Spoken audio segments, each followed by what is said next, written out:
Welcome back to the Vegans Explore podcast. I'm your host, Sean A. Russell. Today, we're doing something a little different. A few days ago, an AMA appeared on Reddit.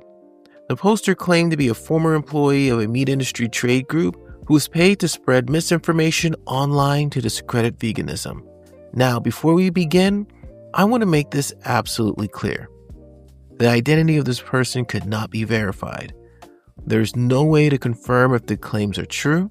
And what you're about to hear is a reenactment of that AMA for educational and entertainment purposes only.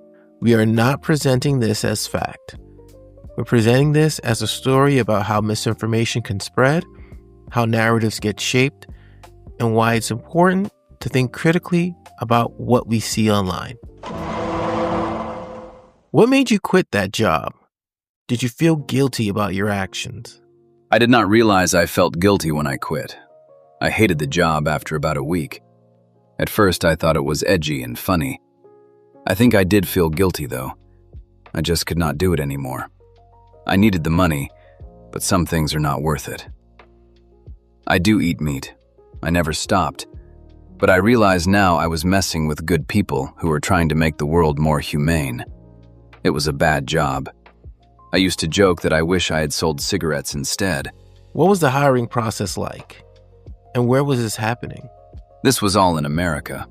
They ran a background check to make sure I did not have an animal rights background. They asked a few questions to see if I was fit for the job. And how much did they pay for this work? $17 an hour.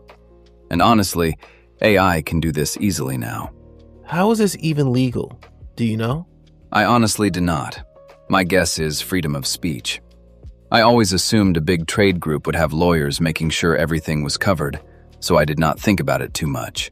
How does anyone know you're not a vegan trying to discredit the meat industry? They do not know, and that is the point. People should be skeptical of everything online. Check sources. Ask if they are credible. If someone is skeptical of me, then that is good. It means they are thinking. It means they are less likely to fall for scams or frauds. What exactly were you told to push? What was the strategy? It was multi-layered. We tried to discredit veganism on nutritional grounds. We argued that some meat production is sustainable. We argued that animals are harmed by all sorts of things, so why not eat them? We cherry-picked data. We made claims we knew were false. The crop death talking point was a big one. We would embellish everything because there are no solid studies on how many mice die in soy fields. Most people do not think about how crops are grown to feed animals, so it was easy to twist. Did you deliberately push carnivore diet narratives? 100%. Carnivore diet is a PR stunt, and we used it to make veganism look extreme. What about fruit myths and glucose spikes? Did that come from you too? Yes. A lot of plants are poison. Sugar spikes, carbs, all that stuff. I typed, "Eating fruit is like drinking soda more than once." People also asked if you pushed the idea that plants feel pain. We did, and so many people believed it. We said tomatoes scream when cut, but breaking glass makes noise too. You can say almost anything, and some percentage of people will accept it without question. Did you reinforce negative stereotypes about vegans? All the time. If people think vegans are rude or inconsiderate, they are less likely to take vegan arguments seriously. There was also mention of lab-grown meat. Was that targeted? Yes. Lab meat is a real threat. We made up lies about it being made from cancer cells. Someone asked if you talked about so-called big vegan. We talked up big vegan constantly. When investors were pouring money into Beyond or Impossible, we would amplify it to make it seem like vegan companies had huge financial power. People believed it. But big meat has far more resources than any tofu startup ever will. Let's talk about the mechanics. How did you operate? Multiple accounts? We had many accounts. Reddit was the priority because the metrics are easy to track, and it is a left-leaning crowd. If we could discredit vegans with a left-leaning crowd, it was more effective than posting on a platform where everyone already eats steak for breakfast. We debated vegans openly. We made fake accounts pretending to be ex-vegans with health issues. One trick was to create a new account, claim veganism caused a problem, then say the account was new to avoid the so-called vegan cult finding out. Someone asked, why not just use bot farms? Are humans more effective? Back then, we had to be more creative than what bots could do. That is changing fast now.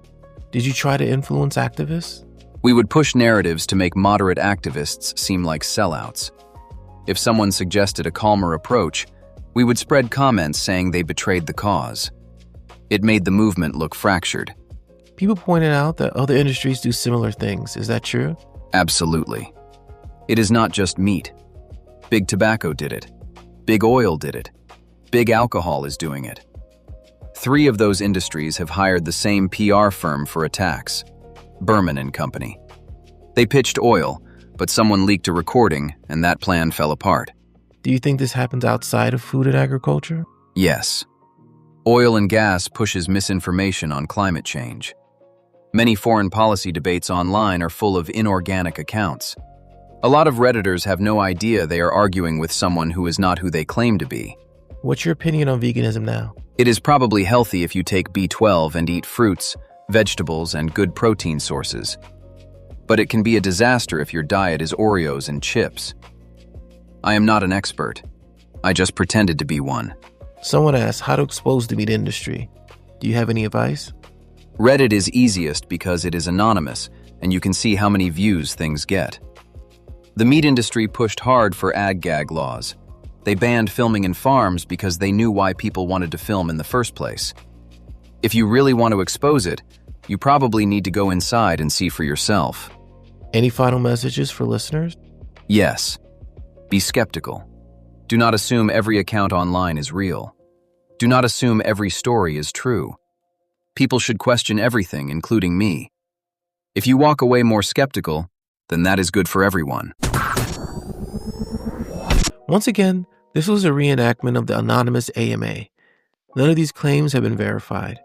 The goal was not to present this as fact, but to explore how misinformation campaigns may work and why media literacy matters more than ever. If this episode sparked curiosity or raised questions, that's a good thing. If it reminded you to question narratives online, even better. Thank you for listening to the Vegans Explore podcast. I'm Sean A. Russell. Stay thoughtful, stay curious, and as always, stay compassionate.